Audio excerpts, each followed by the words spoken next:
جو لوگ اللہ کی قدر پہچانتے ہیں، اس کی عظمت کو جانتے ہیں، اس کے مقام کو جانتے ہیں اور اس سے گہرا تعلق رکھتے ہیں، ان کی زندگی کا مقصد اس کو راضی کرنا ہوتا ہے۔ وہ ہر قیمت پر اپنے رب کو خوش کرنا چاہتے ہیں اور وہ اس سے محبت رکھتے ہیں۔ جب وہ اس سے محبت رکھتے ہیں تو وہ چاہتے ہیں کہ رب بھی ان سے محبت کرے۔ اسی طرح انسان کے دل میں یہ خواہش ہوتی ہے کہ وہ بندوں سے محبت کرے اور بندے بھی اس سے محبت کرے۔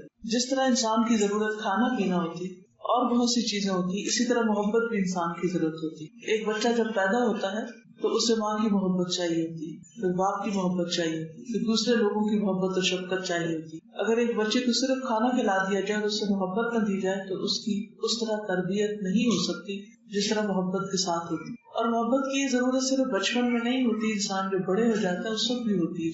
تو جو انسان کی آنکھیں کھلتی ہیں، ماں باپ سے آگے دائرہ بڑھتا ہے، خاندان کا، رشتے داروں کا، دوستوں کا، اور پھر اس کا انٹریکشن ایک وقت میں آ کر دنیا کے باقی لوگوں کے ساتھ ہوتا ہے، جہاں خون کا رشتہ نہیں ہوتا، دوستی کا رشتہ نہیں ہوتا، لیکن ویسے تعلقات ہوتے ہیں، کام کی وجہ سے دیگر معاملات ہوتے ہیں۔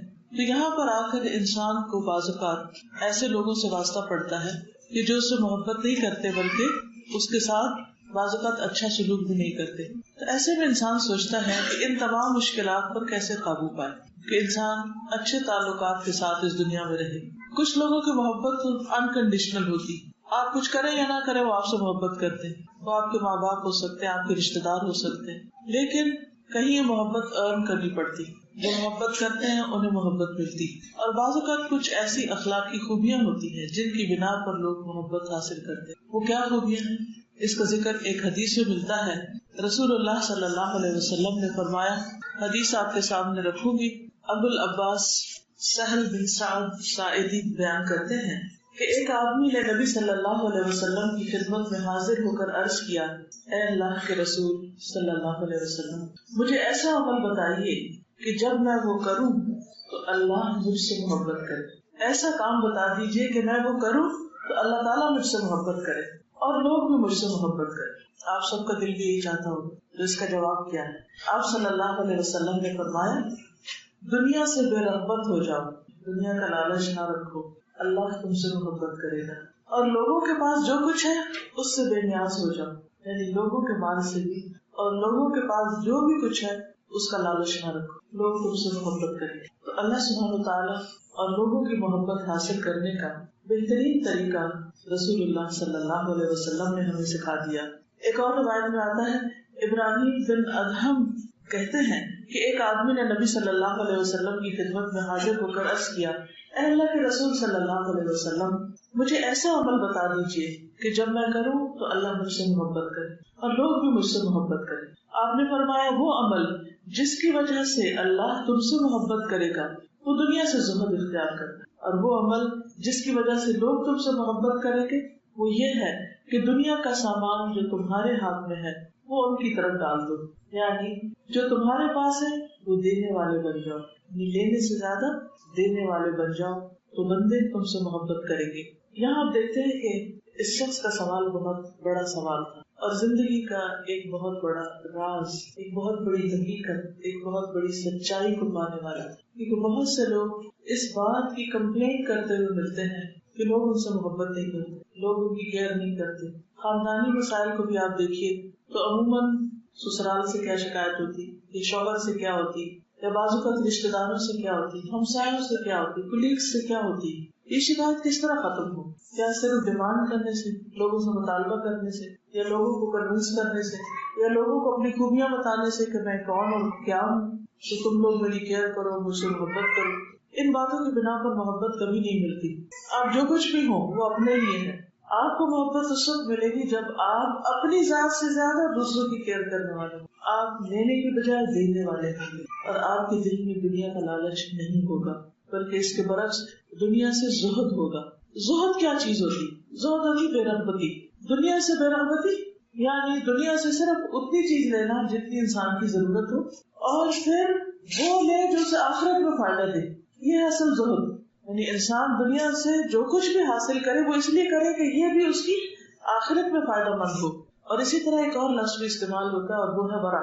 ورع کہتے ہیں دنیا کا وہ کام جو دین میں نقصان دہ ہے اس کو چھوڑ دینا، یعنی ہر وہ چیز جو دین کے راستے میں رکاوٹ بن رہی ہے اس سے دور ہو جانا، اور ہر وہ چیز جو آخرت کے فائدے میں ہے اس کی طرف رغبت کرنا، اس کی طرف آگے بڑھتے جانا۔ تو جب انسان کے اندر یہ کوالٹی پیدا ہو جاتی ہے کہ اللہ سبحانہ وتعالیٰ کی دی ہوئی نعمتیں اور دی ہوئی دنیا جو بھی اس کے پاس ہے، وہ اس میں سے ایک ایک چیز کی طرف اس طرح دیکھتا ہے کہ اس سے مجھے آخرت کا کیا فائدہ ہو۔ جیسے ایک بزنس مین ہوتے ہیں، تجارت کرنے والے لوگ ہوتے ہیں، تو ان کا دماغ ہر وقت بزنس میں چلتا ہے کہ وہ کس وقت کون سا کام کہاں انویسٹ کریں، کیا کریں، کون سی چیز شروع کریں کہ انہیں زیادہ سے زیادہ فائدہ۔ انہیں خوب اچھی طرح پتا ہوتا ہے کہ سونے کی قیمت کیا ہے اس وقت، پراپرٹی کی قیمت کیا ہے اس وقت، کون سا بزنس اوپر جا رہا ہے، کون سا نیچے جا رہا ہے، اور وہ اسی میں انویسٹ کرتے ہیں۔ اسی طرح جو عقل مند انسان ہوتا ہے، جو آخرت کا چاہنے والا ہوتا ہے، جو اللہ کی محبت کا طلبگار ہوتا ہے، اس کو ہمیشہ اس بات کی فکر رہتی اور ہمیشہ اس بات کے پیچھے ہوتا ہے کہ وہ کون کون سے کام ہیں، وہ کون کون سی نیکیاں ہیں، وہ کون سے طریقے اور ذریعے ہیں کہ جن کے ذریعے میں اللہ سبحانہ وتعالیٰ کی محبت حاصل کر سکوں۔ اور اس کے لیے وہ چھوٹی نیکی اور بڑی نیکی کسی کو بھی ہاتھ سے جانے نہیں دیتا، جب تک جو جہاں بھی ممکن ہو وہ اس کو کرتا چلا جاتا ہے، اور اس کو کرنے کے لیے اسے دنیا کی زائد ضرورت چیزوں سے رغبت نہیں رہتی، کیونکہ اس کو وہ بوجھ لگتا ہے کہ یہ میری آخرت کے لیے نقصان دہ ہے، کیونکہ اس سے میرے وقت کا ایک بہت بڑا حصہ ان چیزوں کے پیچھے چلا جاتا ہے۔ اگر دیکھا جائے تو دنیا میں کسی بھی چیز کی کمی انسان کو نقصان نہیں دیتی، ایز لانگ ایز وہ کسی کا محتاج نہیں، وہ کسی کا ضرورت مند نہیں، وہ کسی کے آگے ہاتھ نہیں پھیلاتا۔ دنیا بہت تھوڑی دن کے لیے، بہت تھوڑی مدت کی، اور اس کی ویلیو بھی بہت تھوڑی۔ اگر پوری دنیا بھی کسی کو مل جائے تو آخرت کے مقابلے میں کچھ بھی نہیں ہے، اتنی بھی نہیں ہے جتنی جنت میں ایک کوڑا رکھنے کی جگہ ہے، ایک گز بھر جگہ، یعنی ایک اس میز کے ایک تیسرے حصے جتنی بھی نہیں۔ حدیث میں آتا ہے جنت میں تم میں سے کسی ایک کے کوڑے کی جگہ دنیا و مافیہا سے بہتر ہے۔ اسی طرح ایک اور جگہ پر فرمایا فجر سے پہلے کی 2 رکعتیں، 2 سنتیں دنیا اور جو کچھ دنیا میں ہے ان سب سے بہتر ہے۔ لیکن کتنے ہی لوگ ہیں جو فجر کی نماز میں سستی کرتے ہیں، وقت پر نہیں اٹھتے، اور روزانہ اتنا بڑا نقصان کر لیتے ہیں۔ کیوں؟ اس لیے کہ رات دیر تک جاگتے ہیں تو صبح آنکھ نہیں کھلتی، یا رات کو ایسے مشاغل میں بیٹھے رہتے ہیں کہ انہیں صبح کی نماز کی فکر ہی نہیں ہوتی، یا اس کی کوئی اہمیت ہی نہیں ان کی طرف۔ دنیا اللہ کے نزدیک مچھر کے پر سے بھی زیادہ حقیر ہے۔ حدیث میں آتا ہے کہ اگر وہ اتنی بھی ہوتی تو وہ اس میں سے کافر کو ایک پانی کا گھونٹ بھی نہ دیتا۔ ایک اور موقع پر نبی صلی اللہ علیہ وسلم مدینہ کی بالائی بستیوں میں سے کسی بازار میں داخل ہو رہے تھے اور صحابہ آپ کے دونوں طرف تھے۔ آپ صلی اللہ علیہ وسلم نے بکری کا ایک بچہ جو چھوٹے کانوں والا تھا اسے مرا ہوا دیکھا، یعنی چھوٹے کانوں والا بکری کا بچہ مرا ہوا پڑا تھا۔ آپ نے اس کا کان پکڑ کے فرمایا تم میں سے کون ہے جسے 1 درہم میں لے لے گا؟ تو صحابہ نے عرض کیا ہم میں سے کوئی بھی اسے کسی بھی چیز کے بدلے میں نہیں لینا چاہتا، اور اسے ہم لے کر کیا کریں گے؟ آپ نے فرمایا کیا تم یہ چاہتے ہو کہ تمہیں مل جائے؟ صحابہ نے عرض کیا یا رسول اللہ صلی اللہ علیہ وسلم اگر یہ زندہ بھی ہوتا تو ہم اسے نہ لیتے، اب تو یہ مرا پڑا ہے، اس کی تو کوئی ویلیو ہی نہیں، کیونکہ اس کے کان چھوٹے یعنی ناقص قسم کا ہے۔ آپ نے فرمایا اللہ کی قسم، اللہ کے ہاں یہ دنیا اس سے بھی زیادہ حقیر ہے، جس کے پیچھے تم بھاگ رہے وہ اس سے بھی زیادہ حقیر، جس طرح تمہارے نزدیک یہ مردار حقیر۔ لیکن ہم اگر اپنے دلوں کو ٹٹول کر دیکھیں تو ہمارے دل میں کیا زیادہ اہم، دنیا یا آخرت، یہاں یا وہاں؟ ہم اپنا زیادہ وقت کس کے لیے لگاتے ہیں، کس کے پیچھے بھاگتے ہیں، کس کوشش میں لگے رہتے ہیں؟ رسول اللہ صلی اللہ علیہ وسلم نے فرمایا اللہ کی قسم دنیا آخرت کے مقابلے میں اس طرح ہے جس طرح تم میں سے کوئی آدمی اپنی انگلی اس دریا میں ڈال دے پھر انگلی کو نکال کر دیکھے کہ اس میں کیا لگا ہوا۔ پوری زندگی میں اگر انسان دنیا کا مال اکٹھا کرے تو وہ اتنا بھی نہیں آخرت کے مقابلے میں جتنا پانی انگلی کو لگ جائے، یہ بہت ہی حقیر، بہت ہی تھوڑا۔ اور پھر اس قلیل دنیا میں جو باقی رہ گیا ہے اب آخری حصے میں وہ اور بھی تھوڑا ہے۔ رسول اللہ صلی اللہ علیہ وسلم نے فرمایا بے شک اللہ تعالیٰ نے ساری دنیا کو قلیل بنایا، اب دنیا کا جو حصہ باقی ہے وہ قلیل میں سے بھی قلیل ہے، تھوڑے میں سے بھی اور تھوڑا ہے۔ اس کی مثال یہ ہے کہ پانی کا ایک حوض ہو جس کا عمدہ پانی پی لیا گیا ہو اور پیچھے گدلا سا پانی رہ گیا ہو، یعنی جب اللہ نے یہ زمین پیدا کی تھی اس میں کوئی پولوشن نہیں تھی، اس میں ہریالی تھی، اس میں ہر چیز صاف ستھری بہترین شکل میں۔ پھر انسانوں کی آبادیاں آتی گئی اور ریسورسز استعمال کرتے گئے اور کتنا فساد بڑھتا گیا اور طرح طرح کی خرابیاں پیدا ہوگی، اور اب اس وقت دنیا وہ ایک بچے کچے حصہ رہ گیا، اس کا اصل صاف ستھرا جو ہے وہ ختم ہو چکا ہے۔ تو بہرحال جس دنیا کی یہ قیمت ہے، جس دنیا کی یہ ویلیو، جس دنیا کی یہ اہمیت ہے، اس کے پیچھے جتنا بھی انسان بھاگ لے وہ ہاتھ نہیں آتی. انسان جب دنیا کے پیچھے بھاگتا ہے تو وہ آگے آگے ہوتی ہے. انسان جب دنیا سے منہ موڑ لیتا ہے تو دنیا اس کے پیچھے آنے لگتی. لیکن سب کچھ جاننے کے باوجود بھی اس دنیا کی اتنی محبت کیوں ہے ہمارے دل میں؟ اس کی وجہ یہ ہے کہ ہمارے دلوں میں اللہ سبحانہ و تعالیٰ کی محبت حقیقی معنوں میں نہیں. اللہ سے محبت انسان جب کرتا ہے تو اللہ تعالیٰ اس بندے سے محبت کرتا ہے، اور جب اللہ تعالیٰ کسی بندے سے محبت کرتا ہے تو اس کو دنیا کی محبت سے بچا لیتا ہے، اس کے دل میں پھر آخرت کی محبت ڈال دیتا ہے اور ہر اس چیز کی جو آخرت کی طرف لے جائے. رسول اللہ صلی اللہ علیہ وسلم نے فرمایا اللہ تعالیٰ اپنے جس بندے سے محبت کرتا ہے اسے دنیا سے اسی طرح بچاتا ہے جیسے تم لوگ اپنے مریض کو کھانے پینے سے بچاتے ہو. اگر شوگر کا پیشنٹ ہے اس سے آگے سویٹ ہٹا لیتے ہیں کیونکہ اس کی زندگی زیادہ عزیز ہوتی ہے اس سے کہ وہ ایسی چیز کھائے جس سے اس کی زندگی کو خطرہ ہو، اور کھانے کی صورت میں اس کی طبیعت خراب ہونے کا اندیشہ. یعنی اللہ سبحانہ و تعالیٰ اس کو دنیا سے دور کرتے جاتے ہیں، دنیا سے بے رغبت کرتے جاتے ہیں. دنیا کی محبت اس کے دل میں نہیں رہتی، دنیا کا لالچ ختم ہو جاتا ہے. سب کچھ ہونے کے باوجود اس کا دل دنیا میں نہیں اللہ میں لگا ہوتا ہے، اللہ کے دین میں لگا ہوتا ہے، اللہ کی عبادت میں لگا ہوتا ہے. اس کو اسی میں راحت اور اسی میں ہی چین، اسی میں ہی ایک سویٹنس حاصل ہوتی ہے. اس کا دھیان کہیں اور ہوتا ہے، دنیا کو بقدر ضرورت استعمال کر رہا ہوتا ہے، لیکن اس کو دنیاوی چیز اس سے ایکسائٹمنٹ نہیں ہوتی. اس کی ایکسائٹمنٹ کہاں ہے؟ اللہ کے ذکر میں، اللہ کی عبادت میں، اللہ کے دین کی خدمت میں، اللہ کے لیے کچھ بھی کرنے میں، کچھ بھی دینے میں، کچھ بھی خرچ کرنے میں، کچھ بھی لگانے میں. اور اس کو صرف وہی سمجھ سکتا ہے جس کے دل میں اللہ کی محبت ہوتی. باقی لوگوں کے لیے یہ باتیں irrelevant، وہ اس لطف کو سمجھ ہی نہیں سکتے کہ یہ کیسے ممکن. رسول اللہ صلی اللہ علیہ وسلم نے فرمایا جب اللہ تعالیٰ کسی بندے سے محبت کرتا ہے تو اسے دنیا سے اس طرح روک دیتا ہے جس طرح تم میں سے کوئی مریض کو پانی سے روک دیتا ہے. رسول اللہ صلی اللہ علیہ وسلم نے فرمایا اس امت کے پہلے لوگوں کی بہتری زہد اور یقین کے ساتھ ہے. یعنی صحابہ کرام کے اندر جو بہتری تھی، یا جس طرح ان کا کردار بہت عظیم تھا اور وہ بہت کچھ کر گئے دنیا میں، کیا راز تھا اس کے پیچھے. آج مسلمانوں کی تعداد اس کے مقابلے میں کئی 100 گنا زیادہ ہے، لیکن اتنے زیادہ کثرت میں ہونے کے باوجود کچھ بھی نہیں کر پا رہے. اور اس دور میں ایک صحابی اگر کسی ایک جگہ چلا گیا تو اس نے کایا پلٹ دی اس علاقے کی، پورے ٹرینڈ چینج کر دی، پورے زمانے بدل گئے، علاقوں کا پورا کلچر بدل گیا. کیوں؟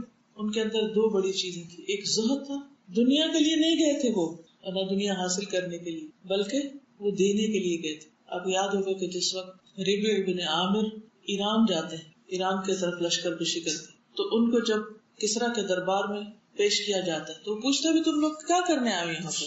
تو کہتے ہیں کہ ہم بندوں کو بندوں کی غلامی سے نکال کر اللہ کی غلامی میں دینے کے لیے آئے.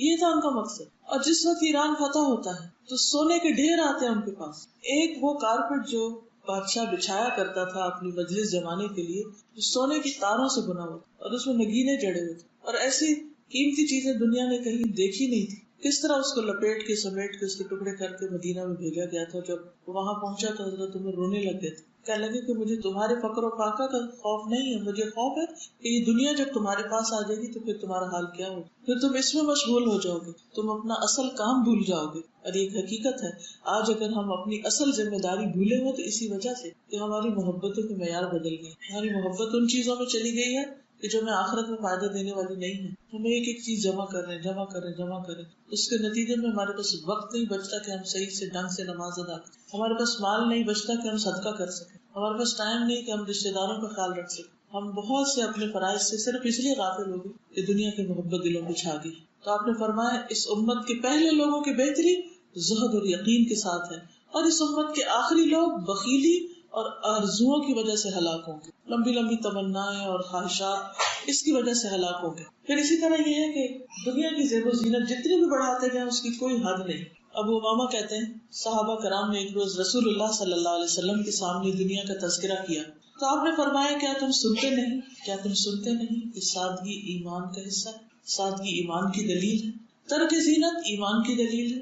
یعنی خشک اور سادہ زندگی گزارنا، دنیا کی بہت راحتیں اور آرام اور عیش و عشرت کو چھوڑ کر ایک سمپل لائف اختیار کرنا، یہ ایمان کی علامت ہے. حضرت علی کہتے ہیں کہ دنیا پیٹ پھیر کے جانے والی، چھوڑ دینے والی بے وفا ہے، اور آخرت آنے والی. انسانوں میں دنیا اور آخرت دونوں کے چاہنے والے ہیں، کوئی دنیا چاہتا ہے اور کوئی آخرت چاہتا ہے. بس تم آخرت کے چاہنے والے بنو، دنیا کے چاہنے والے نہ بنو، کیونکہ آج تو کام ہی کام ہے، حساب نہیں، اور کل حساب ہی حساب ہے اور عمل کا وقت باقی نہیں رہے گا. کل کچھ نہیں کر سکو گے. جو کرنا ہے آج کر لو. جتنے بھی دن ہیں، جتنے بھی گھنٹے ہیں زندگی کے، اس کو غنیمت سمجھو. پھر اسی طرح آپ نے فرمایا وہ آدمی کامیاب ہو گیا جس نے اسلام قبول کیا اور ضرورت اور کفایت کے مطابق اس کو روزی نصیب ہو گئی، اور اللہ نے اسے اپنی نعمتوں پر قناعت کی دولت دے دی کہ جو کچھ اس کے پاس ہے وہ اس پہ راضی ہے کہ بہت ہے میرے پاس، زیادہ کی لالچ نہیں دی. پھر اسی طرح آپ نے فرمایا تمہارے لیے دنیا سے اتنا کافی ہے جتنا کہ مسافر کا زاد راہ ہوتا ہے. یعنی ایک مسافر جب سفر میں ہوتا ہے تو اس کو چند کپڑوں اور ضرورت کے باقی سامان کی ضرورت ہوتی ہے. تو جب ہم ٹریول کرتے ہیں تو آپ نے دیکھا ہوگا کہ کتنا سامان ہوتا ہے ہمارے پاس، اور جب ٹریول کر کے وہاں جاتے ہیں تو وہاں جو بھی وقت گزارتے ہیں کام چل ہی جاتا ہے. اصل میں دیکھا جائے تو حقیقی ہماری ضرورت اتنی ہوتی ہے، باقی چیزیں ایکسٹرا ہوتی ہیں. نبی صلی اللہ علیہ وسلم نے فرمایا کہ یہ بات انسان کی سعادت مندی کی علامت ہے کہ اسے نیک پڑوسی، آرام دہ سواری اور کشادہ مکان میسر ہے. یعنی انسان کی بیسک نیڈس کیا ہے؟ رہنے کے لیے گھر، ایک سواری جس پر وہ اپنے کمیٹ کر سکے اپنی ضروریات پوری کرنے کے لیے، اور اچھا پڑوسی، اچھے کمپینین. یہ ہو جو سمجھو کہ تم دنیا کے بادشاہ. نبی صلی اللہ علیہ وسلم نے فرمایا تم میں سے ہر ایک کو دنیا میں ایک خادم اور ایک سواری کافی ہونی چاہیے.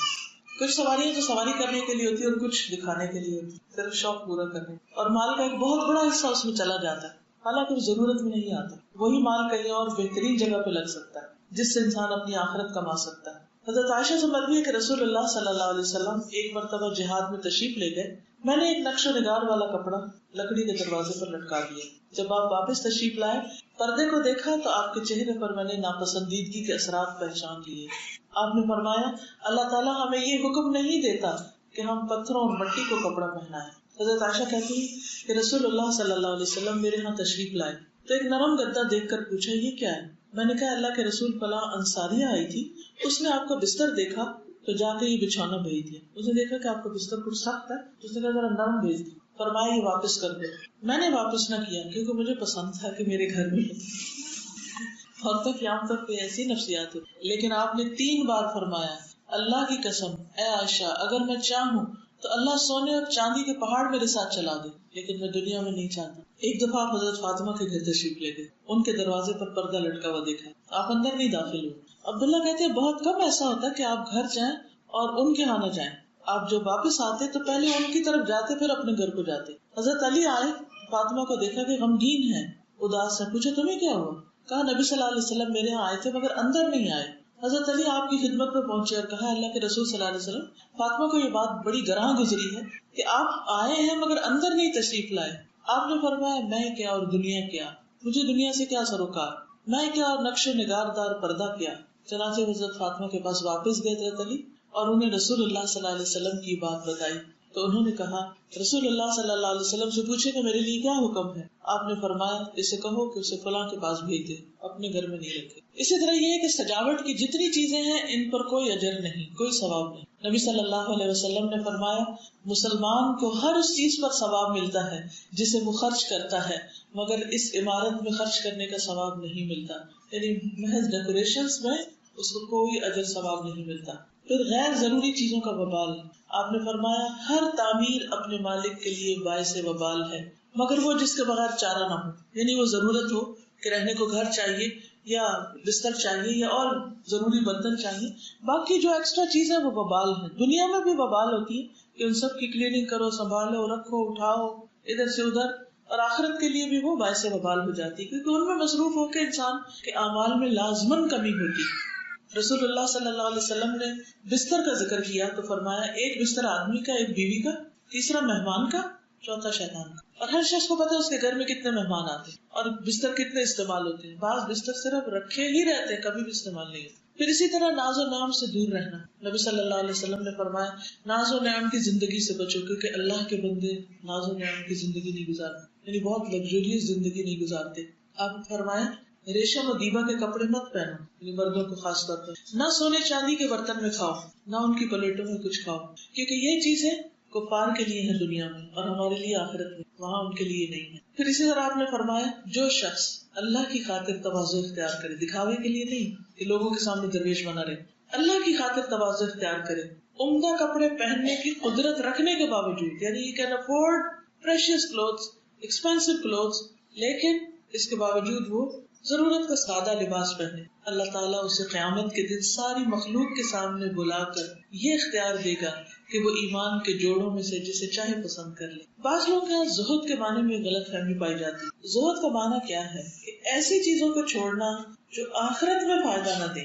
اس کا یہ مطلب نہیں ہے کہ وہ اچھے کپڑے نہ پہنے, کوئی مہنگی گاڑی نہ لے یا اچھا گھر نہ رکھے. یہ نہیں مطلب. جو چیز آخرت میں فائدہ دے رہی ہے اگر وہ مہنگی بھی ہے تو وہ زہد میں شامل ہوئی. لیکن اگر دکھاوے کے لیے اور محض اپنی ایک شان آن بان قائم کرنے کے لیے تو پھر نہیں. مثلا اگر آپ ایسی گاڑی لیتے ہیں جو ہر دوسرے دن خراب ہوتی ہے اور آپ کا وقت ضائع کرتی ہے, اور آپ افورڈ کر سکتے ہیں مہنگی کار لینی صرف اس لیے تاکہ آپ اچھے طریقے سے اپنے دین کے کام کر سکیں, تو کوئی حرج نہیں. لیکن اگر آپ افورڈ نہیں کر سکتے تو سودی قرضے پہ گاڑی لے کے چلانی, تو جو ہے اسی پر ہی اکتفا کرنا چاہیے. لیکن اگر انسان کو اللہ نے دیا تو اسے استعمال کر سکتے. اسی طرح اگر آپ کا گھر ہے اور روز چھت ٹپک رہی ہے, روز اس کا کچھ خراب ہو رہا ہے اور آپ کمفرٹیبل نہیں ہے اس میں, نہ آپ کی نماز صحیح ادا ہو رہی ہے, نہ ہی کوئی اور دین کا کام وہاں ہو سکتا ہے, تو آپ ایک صاف ستھرا اچھا بھلے کچھ مہنگا گھر بھی رکھے لیکن وہ آخرت کے اعتبار سے بڑے کام آ رہے ہیں. مثلا آپ کو اللہ نے بڑا گھر دیا ہے, اس میں قرآن کی مجلسیں ہوتی ہیں, اس میں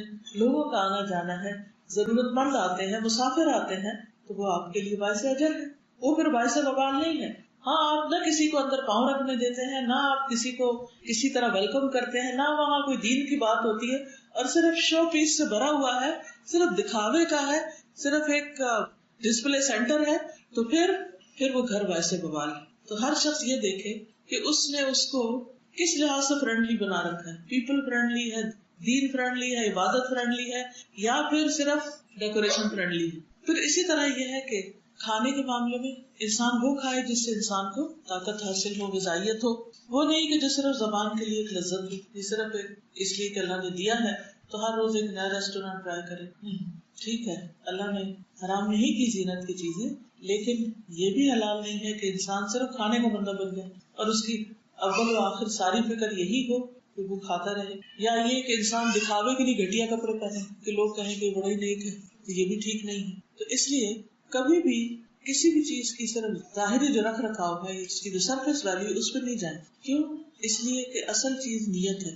کس نیت کے ساتھ کس چیز کو اختیار کیا گیا اور کہاں استعمال ہوا اور کیوں لیا گیا. مثلا جابر بن عبداللہ کہتے ہیں کہ رسول اللہ صلی اللہ علیہ وسلم ہمارے یہاں تشریف لائے. آپ نے ایک آدمی کو دیکھا کہ اس کے بال بکھرے ہوئے. آپ نے فرمایا کہ ایسے کوئی چیز نہیں ملتی کہ اس سے اپنے بالوں کو سنوار لے. اور آپ نے ایک دوسرے آدمی کو دیکھا جس کے کپڑے میلے تھے. آپ نے فرمایا ایسے کوئی چیز نہیں ملتی کہ اپنے کپڑے دھو لے. تو زہد یہ نہیں ہے کہ گندا بندہ رہے انسان, صاف کپڑے نہ پہنے, یا یہ کہ اپنے بالوں کو کنگھی نہ کرے, یا ایک معقول حلیے میں نہ رہے. یہ زہد نہیں ہے. کیونکہ ہمارے یہاں اللہ والا ہونے کا مطلب کیا ہے؟ گندے بال, گندا جسم, اسمیل آ رہے ہو, پھٹے پرانے کپڑے ہو, کیونکہ ہمیں دنیا سے کوئی رغبت نہیں. نبی صلی اللہ علیہ وسلم سے ہمیشہ خوشبو آتی تھی. آپ بہترین قسم کا پرفیوم یعنی عطر استعمال کرتے تھے, اور آپ کے کپڑوں میں کبھی کوئی داغ دھبا نہیں ہوتا. انتہائی صفائی پسند, لیکن یہ نہیں کہ بہت قیمتی اور شاہانہ لباس ہر وقت پہنتے تھے.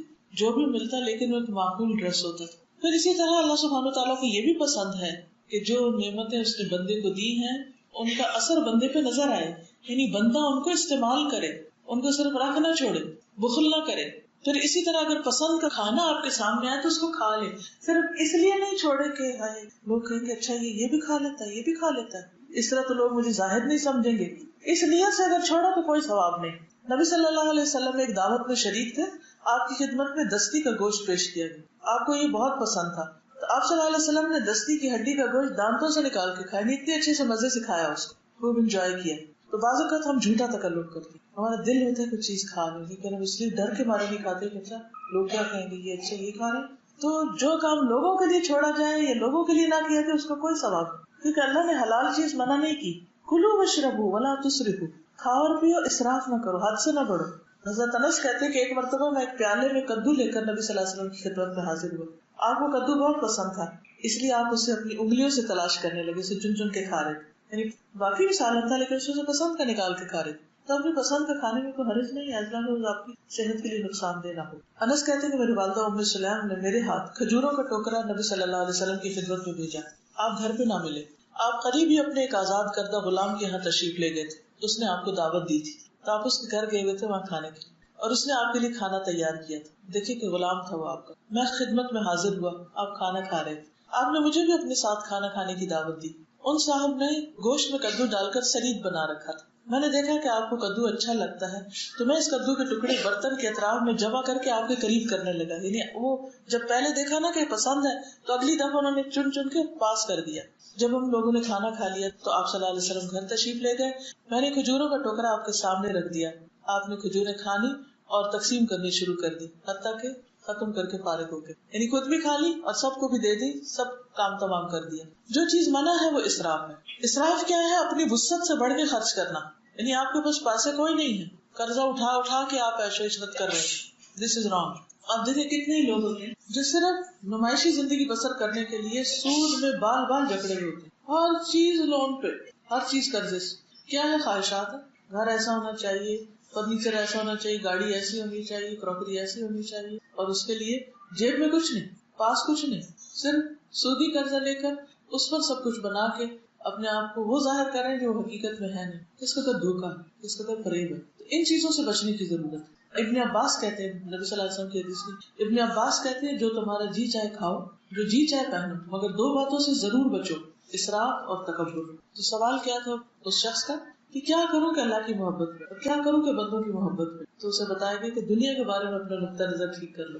اگر تم دنیا سے بے رغبت ہو جاؤ, دکھاوے کی زندگی نہیں بسر کرو گے, اسراف نہیں کرو گے, تکبر نہیں کرو گے, اپنے آپ کو بڑی چیز نہیں سمجھو گے, تو اللہ تعالیٰ تم سے محبت کرے. اللہ تعالیٰ اس بندے سے زیادہ محبت کرتا ہے جو اللہ تعالیٰ کے سامنے زیادہ عاجزی اختیار کرتا ہے, زیادہ سجدے کرتا ہے, زیادہ اللہ کی عبادت میں مصروف ہوتا ہے, زیادہ اللہ کا بندہ بن کے رہتا ہے. پھر جب بندہ اللہ کی عبادت زیادہ کرتے ہے, بندہ سب سے زیادہ قریب سجدے میں ہوتا ہے, سجدہ کر کر کے قریب ہوتا چلا جاتا ہے, تو پھر بندہ اس مقام پہ پہنچ جاتا ہے کہ اللہ تعالیٰ بندے سے محبت کرتا ہے. جب اللہ تعالیٰ بندے سے محبت کرتا ہے تو اللہ تعالیٰ جبریل کو بلاتے ہیں, میں فلاں بندے سے محبت کرتا تم بھی کرو. تو جبریل محبت کرتے, پھر وہ آسمان والوں میں آواز لگاتے ہیں, سب کو بتاتے ہیں کہ اللہ تعالیٰ فلاں بندے سے محبت کرتے, اے آسمان والوں تم سب اس سے محبت کرو. پھر اللہ تعالیٰ وہ محبت دنیا میں اتار دیتے ہیں. اس کے بعد وہ زمین میں بھی محبوب بن جاتا ہے. لیکن بندوں کا محبوب کیسے بنتا ہے اور اللہ کا محبوب کیسے بنتا ہے؟ جب بندہ وہ کام کرتا ہے جو اللہ کی پسند کے ہیں, اپنی ذاتی پسند کے نہیں. کیونکہ بہت دفعہ ہم کیا کرتے ہیں, اپنی پرسنل پریفرنس پہ جاتے ہیں, مجھے یہ اچھا لگتا ہے, مجھے یہ اچھا نہیں لگتا. بھائی اس کو مت دیکھو تمہیں کیا اچھا لگتا ہے, یہ دیکھو اللہ کو اچھا لگتا ہے, اگر اللہ کو اچھا لگتا ہے کر ڈالو. کیونکہ اللہ کی عبادت کر رہے ہیں نا, اپنے نفس کی تھوڑی کر رہے ہیں. اللہ تعالیٰ فرماتے ہیں لے لو تو لے لو, کہتے رک جاؤ رک جاؤ, یہ دے دو دے دو, یہ میں نے لے لیا صبر کرو, ہاں صبر کرو. تو جب بندہ اللہ کی مرضی کے مطابق ڈھل جاتا ہے, جو وہ چاہے وہ اس کی چاہت ہوتی ہے, تو پھر اللہ سبحانہ وتعالیٰ کی محبت اس کو نصیب ہوتی ہے. اور پھر دوسری چیز کیا بتائی کہ لوگوں سے بے نیازی اختیار کرو. جو لوگوں کے پاس ہے اس سے لالچ نہ رکھو, تو لوگ تم سے محبت کریں گے. اب جب لالچ نہیں ہوگی تو آپ کسی سے سوال نہیں کریں گے کہ مجھے یہ دے دو وہ دے دو وہ دے دو. دل میں لالچ ہے ہی نہیں, تو آپ کیوں کسی کے سامان پہ کسی کے مال پہ نظر رکھیں گے؟ اور اس دنیا کی محبت کی وجہ سے کسی سے محبت نہیں کریں گے کہ وہ اس کے پاس اتنا کچھ ہے, چلو اس سے محبت کر دے تاکہ وہ دنیا کا مال ہمیں بھی دے دے کچھ. اس کا تو گھٹیا سوچ. تو دوستی, دشمنی, محبت, نفرت صرف اللہ کی خاطر ہونی چاہیے. اور جب ایک انسان اللہ کی خاطر کسی سے محبت کرتا ہے تو وہ پھر اس کی شکل و صورت یا اس کے مال سے نہیں کرتا, وہ اللہ کی رضا کے لیے اس بندے کے ساتھ ہوتا ہے تاکہ اس کی کمپنی, اس کی صحبت اللہ کے اور قریب کر. یعنی زہد کیا ہے؟ ہر اس چیز کے قریب ہونا جو اللہ کے قریب کر دے, اور ہر اس چیز سے بے رغبت ہونا جو اللہ سے دور کرنے والی. تو جب انسان کے اندر یہ چیز آتی ہے تو نہ صرف یہ کہ اللہ کی محبت حاصل ہوتی بلکہ بندوں کی محبت بھی حاصل ہو جاتی. کیونکہ آپ کسی سے ملیں گے نہ اس سے کچھ مانگیں گے, اور آپ کسی کو بوجھ نہیں بنے گی, کسی کو تکلیف دینے والے نہیں ہوں گے, بلکہ خیر بانٹنے والے ہوں گے, دینے والے ہوں گے, ہر وقت خیر خائی کرنے والے ہوں گے. تو جب آپ کے دل میں لوگوں کی خیر خائی ہوگی, بھلائی ہوگی, سنسیئرٹی ہوگی, تو پھر نتیجتاً جواباً کیا ملے گا؟ آپ کو بھی وہ خیر اور بھلائی نصیب ہوگی. قرآن مجید میں اللہ تعالیٰ فرماتے ہیں وَلَا تَمُدَّنَّ عَيْنَيْكَ إِلَىٰ مَا مَتَّعْنَا بِهِ أَزْوَاجًا مِّنْهُمْ زَهْرَةَ الْحَيَاةِ الدُّنْيَا لِنَفْتِنَهُمْ فِيهِ وَرِزْقُ رَبِّكَ خَيْرٌ وَأَبْقَىٰ. اور آپ ان چیزوں کی طرف نظر بھی نہ اٹھائیے جو ہم نے مختلف قسم کے لوگوں کو دنیاوی زندگی کی زینت کے لیے دے رکھی ہے. کہ کسی کا بڑا گھر دیکھا تو حسرت سے دل پکڑ کے بیٹھ گئے, کتنا خوش قسمت ہے جس کے پاس یہ سب کچھ, کتنے بد قسمت کے ہمارے پاس کچھ. یہ شکل اللہ کو نہیں پسند, دنیا کی خاطر روتے رہے کہ ہمارے پاس یہ بھی نہیں یہ بھی نہیں یہ بھی نہیں, ہر وقت کمپلینٹس. بلکہ اللہ کو کیا پسند ہے کہ اللہ تیرا شکر ہے کہ ہم کبھی بھوکے نہیں سوئے, تیرا شکر ہے تو نے ٹھکانا دی, تیرا شکر ہے تو نے ضرورت کا سب سامان دی. تو جب ایک بندے کے اندر یہ خوشی سما جاتی ہے کہ میرے پاس بہت ہے میری ضرورت کا، تو اللہ تعالیٰ ایسے بندے سے محبت کرتا. لیکن جب بندہ دنیا والوں کے ساتھ کمپیئر کرنے لگتا ہے تو دنیا والوں کی نگاہ میں بھی ذلیل ہوتا ہے اور اللہ کی نگاہ. آپ تھوڑی دیر کے لیے سوچیے کسی کے بارے میں بھی، اگر آپ کو کسی کے بارے میں 100% یقین ہو جائے کہ وہ آپ کی دنیا سے محبت کرتا ہے، آپ سے نہیں، آپ کے پیسے سے کرتا ہے، آپ کے اسٹیٹس سے کرتا ہے، آپ کی چیزوں سے کرتا ہے، اس بندے کی آپ کے دل میں کیا قدر ہوگی؟ یعنی وہ آپ کے دین کی وجہ سے نہیں، آپ کے اخلاق کی وجہ سے نہیں، آپ کے دین کے کام میں مددگار ہونے کی وجہ سے نہیں، مال کی وجہ سے. تو آپ کبھی بھی پلٹ کے ایسے بندے سے محبت نہیں کریں گے. لیکن جب کوئی شخص آپ سے اللہ کی خاطر محبت کرتا ہے، اس کو دنیا میں کوئی لین دین سروکار نہیں، تو آپ کے دل میں اللہ تعالیٰ اس کی محبت ڈال دیتا ہے. حضرت سلیمان کے پاس کیا کچھ تھا آپ جانتے ہیں، دنیا کی ایک بہت بڑی بادشاہت ان کے پاس. جب ملکہ بلقیس نے ان کو تحفے بھیجے تو انہوں نے کیا کہا؟ انہوں نے کہا کیا تم مال سے میری مدد کرتے، مال دے کے مجھے خوش کرنا چاہتے ہو؟ جو کچھ اللہ نے مجھے دیا مجھ سے بہتر ہے، تم اپنے تحفے پہ خود ہی خوش ہوتے رہو. بل انتم بہدیتکم تفرحون، بلکہ تم ہی اپنے تحفے پہ خوش ہوتے ہو. مجھے مال نہیں چاہیے تم سے، مجھے تم سے اللہ کی اطاعت چاہیے. اللہ تعالی علیہ واتونی مسلمین، مجھے تمہارا اسلام چاہیے، تمہارا مال نہیں چاہیے. پھر اسی طرح دنیا کی چیزوں پر تعجب نہیں ہونا چاہیے، واہ یہ کتنا خوبصورت ہے، یہ کتنا اچھا ہے، یہ تو بہت ہی اچھا ہے، یہ وہ میرے پاس، یہ کسی چیز پہ دل رکے نہ، اور کی لالچ. ایک دفعہ حضور صلی اللہ علیہ وسلم نے دوما کے سردار قیدر کی طرف ایک لشکر بھیجا. اس نے رسول اللہ صلی اللہ علیہ وسلم کے لیے ایک جبہ دیباج کا جو سونے سے بنا ہوا تھا وہ بھیجا، بہت ہی قیمتی ڈریس، سونے کی تاروں سے بنا. رسول اللہ صلی اللہ علیہ وسلم نے اس کو پہنا اور منبر پر کھڑے ہوئے. اس وقت سونا حرام نہیں ہوگا، اور بیٹھ گئے. آپ نے گفتگو نہیں فرمائی، سے اچھا سا لباس پہن کے آ کے بیٹھ گئے صحابہ کے بیچ. پھر آپ نیچے اتر آئے، کچھ بھی نہیں کہا، آئے بیٹھے پھر اتر گئے. جب اترے تو لوگ آپ کے کپڑے کو ہاتھ سے چھو کے دیکھنے لگے، کیونکہ پہلی دفعہ اتنا خوبصورت کپڑا دیکھا. آپ نے فرمایا تم لوگ اس پہ تعجب کر رہے ہو، بہت اچھا لگ رہا تھا، بہت ایکسائٹیڈ ہو. سعد بن معاذ کے رومال جنت میں اس سے بہتر ہے. فوراً نگاہ پھیر دی، مت دیکھو اس کو، جنت کی چیزوں کو دیکھو، جنت کی طرف رغبت کرو. تو جب کبھی دنیا کی تھوڑی سی بھی لالچ آنے لگے تو فوراً سوچو کہ جنت اس سے کہیں بہتر ہے. اور اگر آج دنیا میں اللہ نے نہیں دیا تو ہمیں اتنا راضی کرنا چاہیے اللہ کو کہ کل سب کچھ مل جائے جو ہمیشہ کے لیے. والآخرۃ خیر وابقیٰ. حضرت عائشہ کہتی کہ ہمارے پاس ایک پردہ تھا، کرٹن تھا، جس پر کسی پرندے کی تصویر بنی ہوئی تھی. جب کوئی آدمی گھر میں داخل ہوتا سب سے پہلے ادھر دیکھ. تو نبی صلی اللہ علیہ وسلم نے مجھ سے فرمایا اس کو بدل دو. میں جب بھی گھر آتا ہوں اس وقت میری نظر پڑتی ہے تو مجھے دنیا یاد آ جاتی ہے. جیسے لوگ گھروں میں تصویریں لٹکا کے رکھتے ہیں تو ان کو دیکھ کے کیا یاد آتا ہے، اسی طرح پرندے بھی ہوں تو ان کو دیکھ کے دنیا یاد آتی. تو ایسی چیزیں لگانی چاہیے جن کو دیکھ کر اللہ یاد آئے، آخرت یاد آئے. پھر اسی طرح کھانے پینے کی چیزوں کا بھی لالچ نہیں ہونا چاہیے کہ اچھا اب یہی پکایا، یہی رہ گیا تھا، یہ نہیں اچھا، وہ نہیں اچھا. پھر اسی طرح لوگوں سے مانگنا نہیں چاہیے، اشارہ بھی نہیں کرنا چاہیے کہ فلاں چیز مجھے بہت اچھی لگتی اور اس نیت سے کہ دوسرا اس کو دے دے. ویسے کسی کا پین دیکھے تو آپ کو تو بہت ہی اچھا تھا، اب یہ کیا ہے، دوسرا کہے کہ شاید اس کو ہی پین چاہیے. اسی طرح اگر کسی کی گھڑی دیکھیں یا کوئی کپڑا دیکھیں تو آپ اس کی تعریف شروع کر دیں.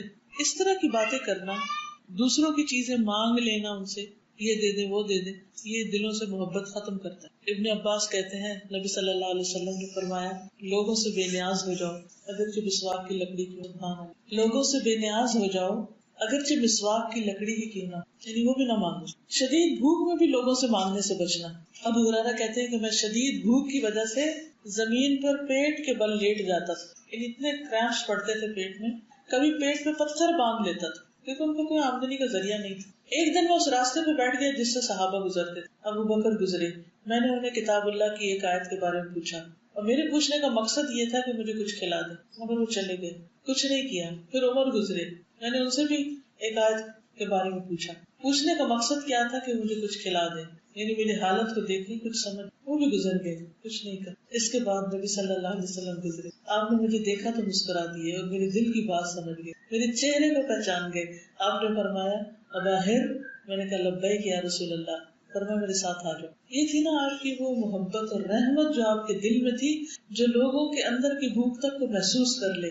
ہر ایک کو دوسرے کا درد محسوس نہیں ہوتا، دوسرے کی ضرورت محسوس نہیں ہوتی. بعض اوقات بڑے بڑے عقل مند اور سمجھدار انسان اس میں دھوکہ کھا جاتے ہیں، وہ دوسرے کی بات نہیں سمجھ پاتے. لیکن رسول اللہ صلی اللہ علیہ وسلم کی لوگوں میں دلچسپی کا کیا عالم تھا کہ وہ ان کے کہے بغیر ان کی ضروریات محسوس کر لیا کرتے. پھر اسی طرح یہ کہ انسان ہے، کبھی ضرورت پڑ جاتی ہے، کچھ لین دین کی معاملات ہوتے ہیں، کبھی اللہ کا نام لے کر نہیں مانگنا چاہیے کہ میں اللہ کا واسطہ دیتا ہوں کہ دے، اللہ کا نام استعمال نہ کرے. نبی صلی اللہ علیہ وسلم نے فرمایا وہ آدمی ملعون ہے، یعنی اس پہ لعنت ہے، جس نے اللہ کی ذات کا واسطہ دے کر بلا ضرورت سوال کیا، اور وہ بھی ملعون ہے جس سے اللہ کی ذات کے واسطے سے سوال کیا گیا اور اس نے کچھ نہ دیا.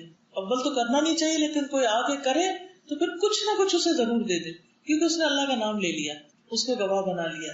پھر اسی طرح یہ ہے کہ بعض اوقات کچھ لوگوں کو مانگنے کی عادت پڑ جاتی تو ان کو سمجھانا بھی چاہیے. نبی صلی اللہ علیہ وسلم لوگوں کی یہ تربیت بھی کیا کرتے. حکیم بن حزام کہتے ہیں کہ ایک دفعہ میں نے آپ سے کچھ مانگا، آپ نے مجھے دے دیا، میں نے پھر مانگا، پھر دے دیا، پھر مانگا، پھر دے دیا، پھر مانگا تو آپ نے فرمایا اے حکیم، یہ دولت بڑی سرسبز اور بہت شیریں، بہت سویٹ ہے، لیکن جو شخص اپنے دل کو سخی رکھے، یعنی اس کا دل بڑا ہو، تو اللہ تعالیٰ اس کو بے نیاز کر دے گا، اس کے مال میں برکت ہو جائے گی. اور جو لالچ کے ساتھ لے تو اس کی دولت میں کبھی برکت نہیں ہوگی کہ لالچ یہ مل جائے گی، یہاں سے بھی لے لو، وہاں سے بھی اکٹھا کر لو. اس کا حال اس شخص کا ہوگا جو کھاتا ہے لیکن اس کو پیٹ نہیں بھرتا. پھر فرمایا یاد رکھو اوپر کا ہاتھ نیچے والے ہاتھ سے بہتر.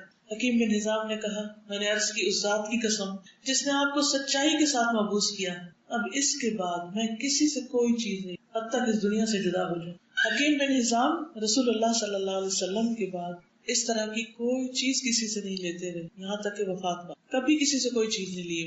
تو حد الوسع سوال سے بچنا چاہیے، لیکن کبھی بہت مجبوری ہو جائے، بہت تکلیف ہو، ضرورت پڑ جائے، اور خصوصاً اتنی بے تکلفی ہو کہ آپ کو یہ پتا ہو کہ اگر آپ اپنے ساتھی سے وہ مانگیں گے تو خوش ہوگا.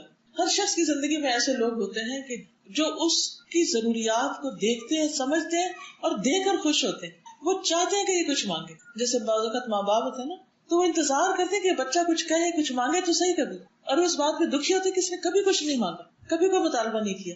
اسی طرح رشتے داروں میں، فرینڈز میں ایسے ہوتے ہیں کہ جو کبھی آپ سے کچھ بھی نہیں مانگیں گے، کوئی بھی ضرورت کی چیز. لیکن بعض لوگوں کے بارے میں جب آپ کو پتا ہوتا ہے کہ وہ خوش ہوں گے تو ان سے کہنے میں بھی کوئی حرج نہیں ہوتا. دیتا نا بے تکلف دوست یار ہوتے، چلو آج آئس کریم کھلاؤ، تو پتا ہے کہ یہ آئس کریم کھلا کے بہت خوش ہوگا، اس کو تو موقع ملنا چاہیے آئس کریم کھلانے کا. تو اسی طرح ایک دفعہ نبی صلی اللہ علیہ وسلم گھر تشریف لائے تو دیکھا کہ گوشت پک رہا ہے. تو آپ نے فرمایا یہ کیا پک رہا ہے؟ تو بتایا گیا کہ یہ وہ گوشت ہے جو بریرہ کو صدقے میں ملا تھا. تو آپ نے فرمایا اس کے لیے صدقہ اور ہمارے لیے ہدیہ ہے، کیونکہ بریرہ جو تھی وہ حضرت عائشہ کی خادمہ تھی، تو انہیں کے گھر میں رہنے والی تھی، بے تکلف تھی. اسی طرح صحابہ کرام کے ساتھ جو رشتہ تھا، تو آپ دیکھیں گے کہ کئی واقعات ایسے ملتے ہیں کہ جس میں آپ نے صحابہ سے کہا کہ اچھا میرا حصہ بھی لگاؤ، مجھے بھی دو. جیسے ایک غزوے پر نکلے تو بہت کم تک کھانے کے لیے ابو عبیدہ کی سرکردگی، تو ایک کھجور تھی، سارے دن چوس کے کسی طرح گزارا کرتے. صحابہ بہت کمزور ہوتے، تو اللہ سبحانہ تعالیٰ سے انہوں نے دعا کی تو اللہ تعالیٰ نے ان کے لیے کھانے کا انتظام کیا. وہ ایک ساحل کے پاس سے گزرے تو ایک بہت بڑی مچھلی جو تھی وہ ساحل پر پڑی ہوئی، تو انہوں نے اس کا گوشت بھی کھایا، اس کا تیل بھی پیا، اور یعنی کہ اتنی بڑی تھی کہ وہ کہتے ہیں کہ جیسے کوئی بہت بڑا ٹیلا ہو، چھوٹی سی پہاڑی ہو. اس طرح کہتے ہیں کہ ہم 1 مہینہ وہیں رہے اور ہماری تعداد 300 تھی. ہم کھاتے رہے یہاں تک کہ ہم فربا ہو گئے. پھر ہم حضور صلی اللہ علیہ وسلم کے پاس حاضر ہوئے. آپ نے عرض کیا وہ رزق تھا جو اللہ نے تمہارے لیے نکالا تھا، کیا اس میں سے تمہارے پاس کچھ اور بھی ہے تو ہمیں بھی کھلاؤ. چنانچہ ہم نے اس میں سے رسول اللہ صلی اللہ علیہ وسلم کی خدمت میں بھیجا تو آپ نے اسے تناول کیا، یعنی خوشی سے کھایا. پھر اسی طرح وہ وقت بھی یاد ہوگا کہ جب کچھ صحابہ جو تھے کہیں جا رہے تھے تو راستے میں ایک بستی میں رکے تو ان سے کھانا مانگا، کیونکہ وہ اس زمانے میں مہمانی حق ہوتی تھی بستی والوں کا. انہوں نے نہیں دیا، ان کے سردار کو بچھو نے کاٹ لیا. تو انہوں نے کہا کہ ہم تب علاج کریں گے جب اتنا اور اتنا تم طے کرو گے، کیونکہ انہوں نے حق مہمانی ادا نہیں کیا تھا. کہ اسلام میں اجازت ہے کہ انسان وہاں پر پھر مانگ سکتا ہے جہاں اس کے کھانے کے لیے کچھ بھی نہ ہو تو اپنی ضرورت دوسرے کے سامنے رکھ سکتا ہے. بہرحال انہوں نے اس میں دم کیا اور ان کا سردار ٹھیک ہو گیا. تو جتنی بکریاں طے کی تھی وہ سب انہوں نے لے لی اور مدینہ آ کر کہا کہ ہم اس وقت تک اس کو ہاتھ ہی لگائیں گے جب تک نبی صلی اللہ علیہ وسلم سے نہ پوچھے. جب آپ سے پوچھا گیا تو آپ مسکرائے، فرمایا تمہیں کیسے معلوم ہوا تھا کہ سورۃ فاتحہ سے دم بھی کیا جا سکتا؟ ان بکریوں کو لے لو اور اس میں سے میرا حصہ بھی رکھو. تو یہ لالچ کی وجہ سے نہیں مانگنا تھا، بلکہ ان کو بتانے کے لیے کہ یہ حلال ہے، کھایا جا سکتا ہے، اور آپ خود کھا کے بتانا چاہتے تھے. تو دنیا کا معلوم بتا لالچ کے ساتھ میں دل میں یہ حرص نہ ہو کہ فلاں کے پاس جو چیز ہے وہ مجھے مل جائے، کہ اللہ تعالیٰ آپ نے اس کو دی مجھے بھی دے، اللہ سے مانگے. پھر لوگوں کے مزاج کے مطابق ان کو دے کے انہیں خوش کیا جائے، اس سے بھی لوگوں کی محبت حاصل ہوتی. نبی صلی اللہ علیہ وسلم کی خدمت میں دیباج کی کچھ قبائیں تحفے کے طور پر آئیں جن میں سونے کے بٹن لگے ہوئے، تو آپ نے انہیں اپنے چند صحابہ میں تقسیم کر دیا اور ایک قبا مخرمہ بن نوفل کے لیے رکھ لی. پھر مخرمہ آئے اور ان کے ساتھ ان کے بیٹے بھی آئے. آپ دروازے پہ کھڑے ہو گئے اور کہا میرا نام لے کر نبی صلی اللہ علیہ وسلم کو بلا لاؤ. آپ نے ان کی آواز سنی تو قبا لے کر باہر تشریف لی اور اس کے بٹن ان کے سامنے کر دیے، یعنی کہ وہ دکھائی اور ان کو بٹن سامنے کر کے دکھائے یہ تمہارے لیے. پھر فرمایا ابو مسعود میں نے تمہاری چھپا کر رکھی. یعنی آپ کو پتا تھا کہ انہیں یہ چیز بہت پسند آئے, تو جو چیز جس کی پسند کی ہوتی وہ اس کے مطابق اس بندے کے لیے رکھ لیا کرتے.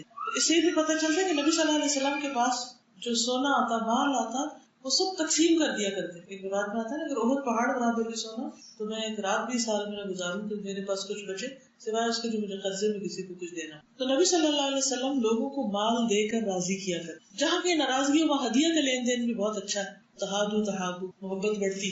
اسی طرح آپ صلی اللہ علیہ وسلم جو اسلام میں نئے نئے داخل ہوتے تھے, یہ اسلام سے انہیں کو بدگمانی تھی تو ان پہ بھی خرچ کرتے. مثلا حنین کے دن رسول اللہ صلی اللہ علیہ وسلم صفوان بن امیہ کو 100 اونٹ دیے. حالانکہ امیہ کون؟ امیہ آپ کے جانی دشمن امیہ بن خلف, نام سنا ہوگا سب.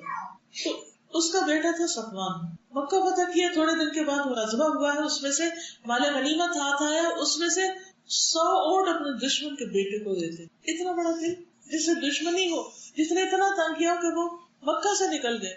آج جب آپ کے پاس سب کچھ آیا تو آپ کیا کہتے, اس کو تو پانی میں گھوڑ بھی نہ دو, انہوں نے میرے ساتھ کیا کیا. لیکن آپ نے انتقام نہیں لیا. کیوں؟ ایک تو آپ رحمت بنا کے بھیجے گئے تھے, دوسرا یہ کہ آپ اپنی ذات کے لیے نہیں جیتے تھے, آپ دین کے لیے جیتے تھے, کیونکہ آپ نے انہی لوگوں سے دین کی آگے خدمت لینی تھی. تو وہ کہتے ہیں کہ جس دن نبی صلی اللہ علیہ وسلم نے ان کو 100 اونٹ دیے, صفوان کہتے ہیں اللہ کی قسم رسول اللہ صلی اللہ علیہ وسلم نے مجھے عطا فرمایا جتنا بھی عطا فرمایا, اور اس سے پہلے آپ تمام لوگوں سے زیادہ مجھے مبغوض تھے. پھر جب آپ مجھے مسلسل دیتے رہے حتیٰ کہ آپ مجھے سب سے زیادہ محبوب ہو گئے. اور ایک یقینی بات ہے, جب آپ دینے والے بنتے ہیں تو آپ محبوب ہو جاتے ہیں. لیکن عام طور پر ہم لینے والے اور اپنے مطالبات کا رونے والے ہوتے ہیں. مثلا کوئی آپ کو سلام نہیں کرتا, آپ سلام کرنے والے بن گئے. کوئی آپ کو دیکھ کے نہیں مسکراتا, آپ مسکرانے والے بن گئے. کوئی آپ سے نہیں ملنا چاہتا, آپ جا کے اس سے مل لیں. کوئی آپ سے دور دور رہتا ہے, کھچا کھچا رہتا ہے, آپ خود آگے بڑھ کے مل لیں. کیا فرق پڑتا ہے, کیا جائے گا. اللہ کی محبت ملے گی, بندوں کی محبت ملے گی, دین پھیلے گا. اپنی ذات کے لیے کچھ نہیں لینا دینا. اللہ کے دین کا کام, اور خاص طور پر جو لوگ دین کی تبلیغ کرتے ہیں, جب تک ان کا یہ اخلاق نہیں ہوتا دین نہیں پھیلتا. انس کہتے ہیں کہ اسلام قبول کرنے پر رسول اللہ صلی اللہ علیہ وسلم سے جو بھی چیز مانگی گئی وہ آپ نے عطا فرما دی. ایک مرتبہ ایک آدمی آیا, آپ نے 2 پہاڑوں کے درمیان کی بکریاں اسے دے دی, ایک پوری ویلی بکریوں کی بھری ہوئی تھی, وہ سب دے دی. پھر وہ اپنی قوم کے پاس آیا اور کہا اے میری قوم اسلام قبول کر لو, کیونکہ محمد صلی اللہ علیہ وسلم اتنا دیتے کہ انہیں فقر و فاقہ کا خوف نہیں ہوتا. آپ کی اپنی ضرورت بھی ہوتی تب بھی لوگوں کو دے دیتے تھے. یہ کتنی بڑی بات ہے, یہ ہے نا زہد. سہل کہتے ہیں کہ ایک عورت آپ کے لیے ایک بردہ چادر بنا کر لائی, حاشیے والی چادر جو ہوتی ہے نا, کنارے لگی ہوئی ہوتی ہے. اس نے عرض کیا یا رسول اللہ صلی اللہ علیہ وسلم میں نے اسے اپنے ہاتھ سے بنا, خاص آپ کے لیے بنا کہ آپ کو پہناؤں. نبی صلی اللہ علیہ وسلم نے اس کو لے لیا, اور آپ کو اس کی ضرورت بھی تھی. پھر آپ ہمارے پاس تشریف لائے تو چادر آپ کا اظہار تھے. لوگوں میں سے ایک شخص نے عرض کیا یا رسول اللہ یہ چادر مجھے دے دے, اس کو پسند آ گئی. آپ نے فرمایا لے لو. نبی صلی اللہ علیہ وسلم مجلس میں کچھ دیر بیٹھنے کے بعد وہاں سے اٹھے اور اندر تشریف لے گئے, اور جا کر اس چادر کو اتار کے طے کر کے اس کے پاس بھیج دیا. تو لوگوں نے کہا یہ تو انہیں اچھا نہیں کیا, نبی صلی اللہ علیہ وسلم کو اس کی ضرورت تھی, تم نے کیوں مانگا. تمہیں پتہ نہیں کہ نبی صلی اللہ علیہ وسلم کسی سائل کو رد نہیں کرتے. اس نے جواب دیا اللہ کی قسم میں نے تو صرف اس لیے مانگی کہ جب میں مر گئی تو میرا کفن بن جائے. سہل کہتے ہیں کہ پھر وہ شخص جب بہت ہوا تو وہی کفن اس کو, اس کی اپنی ایک خواہش تھی. لیکن دوسری طرف آپ دیکھیں کہ نبی صلی اللہ علیہ وسلم کو ضرورت بھی تھی, پھر بھی آپ نے اپنی ضرورت پر دوسرے کو ترجیح دی. اور یہ حقیقت ہے کہ انسان جب اس طرح دوسروں کی ضروریات پوری کرنے لگتا ہے, اللہ سبحانہ وتعالیٰ اس کو محروم نہیں رکھتے کہ اس کی ضرورت پوری نہ کرے, اس کے حصے کا اس کو پھر مل جاتا ہے. جبیر کہتے ہیں کہ وہ رسول اللہ صلی اللہ علیہ وسلم کے ساتھ چل رہے تھے, اور آپ کے ساتھ بہت سے صحابہ بھی تھے. وادی حنین سے واپس تشریف لا رہے تھے کہ کچھ بدو آپ سے لپٹ گئے اور مجبور کر کے آپ کو ببول کے درخت کے پاس لے. وہاں آپ کی چادر مبارک کانٹوں میں الجھ گئی. آپ وہاں سے اٹھ کھڑے اور کہا مجھے میری چادر دے دو. اگر میرے پاس درختوں کے کانٹوں جتنے اونٹ بکریاں ہو تو میں وہ بھی تقسیم کر دوں. تم مجھے بخیل نہیں پاؤ گے, مجھے جھوٹا اور بزدل نہیں پاؤ گے. یعنی وہ کیا چاہتے تھے کہ آپ ہمیں بھی کچھ دیں, اس لیے انہوں نے گھیر کے, جسے وہ بازو کا آپ نے دیکھا ہوگا کہ جو چیریٹی کا مال تقسیم ہوتا ہے تو پھر کیا ہوتا ہے, لوگ ایک دم یلغار کر دیتے ہیں. نبی صلی اللہ علیہ وسلم نے اپنے مرض الوفات میں وہ سونا خرچ کر دیا جو حضرت عائشہ کے پاس تھا. نبی صلی اللہ علیہ وسلم نے ہی رکھوایا ہوا تھا. آپ نے پوچھا عائشہ سونے کو کیا ہوا؟ کہا کہ آپ کی بیماری نے مجھے مشغول کر دیا. وہ کہتی کہ 7 یا 9 دینار تھے, وہ انہیں لے کر آئے. آپ اپنے ہاتھ سے پلٹنے لگے اور فرمانے لگے محمد اللہ سے کس گمان کے ساتھ ملے گا جبکہ اس کے پاس یہ دینار ہو, یعنی مجھے اس کو دے دینا چاہیے تھا پہلے. نجاشی نے آپ کے لیے بہت قیمتی ہدیے بھیجے تھے جس میں ایک نگینے والی انگوٹھی بھی تھی سونے کی. تو حضرت عائشہ کہتی ہے کہ رسول اللہ صلی اللہ علیہ وسلم نے اس کو ہاتھ بھی نہیں لگایا, اسے لکڑی سے تھاما اور پھر اسے اپنی بیٹی کی بیٹی نواسی امامہ بنت بلاس کو بلایا اور فرمایا بیٹا تم یہ پہن لو، کیونکہ مردوں کے لیے سونا حرام ہے اور آپ نے اپنے لیے وہ چیز نہیں. تو اس حدیث سے کیا پتہ چلتا ہے کہ انسان کو اللہ کی محبت حاصل کرنے کے لیے دنیا کی محبت اپنے دل سے نکالنی، دنیا کے لالچ کو دور کرنا ہو، اور بندوں کی محبت کے لیے ضروری ہے کہ بندوں کو انسان دینے والا بن جائے. اور جو شخص ایسا کرے گا وہ دنیا اور آخرت کی بھلائیاں پائے گا. اللہ تعالیٰ سے دعا ہے کہ اللہ ہم عمل کی توفیق عطا فرمائے. وآخر دعوانا ان الحمد للہ رب